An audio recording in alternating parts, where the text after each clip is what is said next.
Halo, perkenalkan nama saya Uswatunisa Azahra dari kelas 12-1. Hari ini saya akan menjelaskan tentang latar belakang pemberontakan APRA. Halo, perkenalkan nama saya Nabila Hanifah Yusria dari kelas 12-1.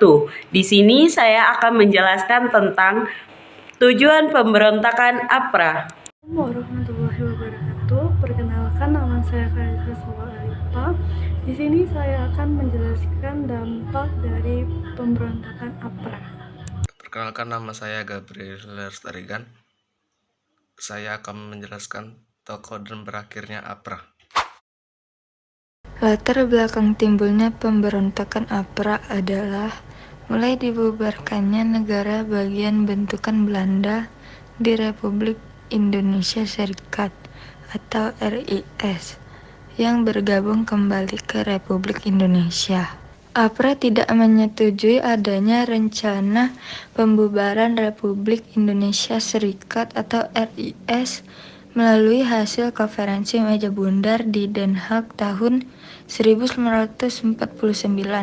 Seperti diketahui, hasil dari KMB termasuk diantaranya memutuskan bahwa kerajaan Belanda akan menarik pasukan KL atau Koninklijk Leger dari Indonesia, sementara tentara KNIL akan dibubarkan dan akan dimasukkan ke dalam kesatuan-kesatuan TNI.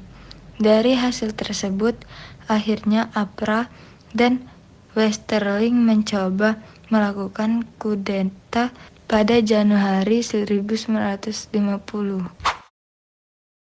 Tujuan pemberontakan APRA, penamaan Ratu Adil memang sengaja diberi oleh Westerling untuk meraih tujuannya karena memiliki sebuah makna penting bagi rakyat yang saat itu sedang dijajah.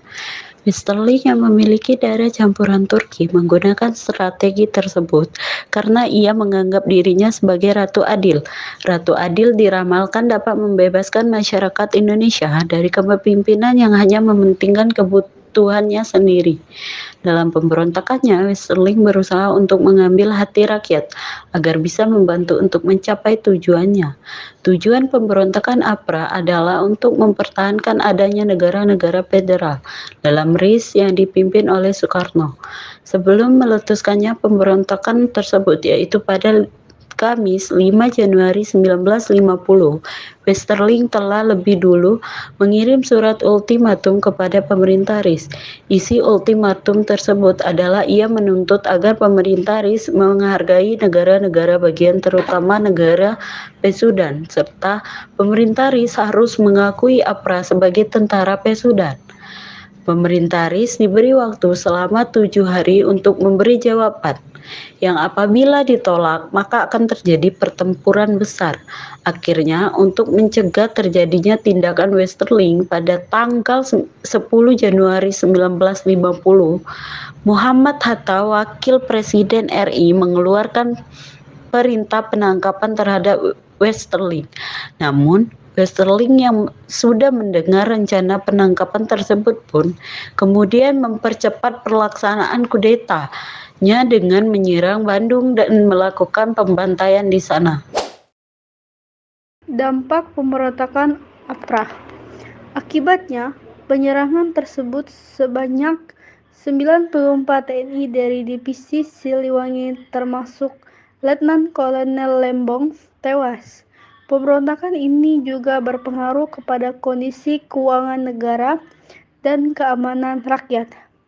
Walau begitu, dampak positif dari peningkatan dari rasa saling memiliki, persatuan dan kesatuan dari seluruh masyarakat Indonesia juga kembali muncul akibat peristiwa tersebut. Dari pihak pasukan Westerling, terjadi perubahan saat mereka gagal melakukan kudeta yang kedua. Kegagalan ini menyebabkan adanya demoralisasi anggota milisi terhadap Westerling. Westerling pun terpaksa melarikan diri ke Belanda dan APRA resmi tidak ada lagi beroperasi pada Februari tahun 1950. Tokoh dan berakhirnya APRA dalam sejarah. terdapat 5 tokoh utama yang tercatat menjadi dalang utama pemberontakan APRA. Selain Raymond Westerling, ada juga Anwar Tjokroaminoto, R.A.A. Male Wiranatakusuma, Komisaris Besar Yusuf, dan Sultan Hamid. Pemberontakan ini hanya terjadi secara singkat, tetapi banyak sekali anggota TNI yang harus gugur, sehingga membuat pemerintah Indonesia merasa sangat terpukul. Bukan hanya bagi TNI, rakyat juga merasa terganggu dan terancam keamanannya atas pemberontakan yang dilakukan Raymond dan kelompoknya. Gerakan yang dilakukan APRA pun berhasil dilawan dan ditumpas oleh pemerintah melalui perundingan dan mengandalkan operasi militer. Pada akhirnya memaksa Raymond untuk segera pergi meninggalkan Bandung. Merasa gagal dan malu serta reputasinya terancam, Raymond pun pergi melarikan diri ke Belanda. Di pemerintahan Susilo Bambang Yudhoyono telah diresmikan monumen Dwi Kora dan Trikora untuk mengenang para pejuang yang menjadi korban dari pemberontakan APRA. Monumen ini terletak di Kompleks Mabes TNI Jakarta dan bisa dikunjungi oleh masyarakat.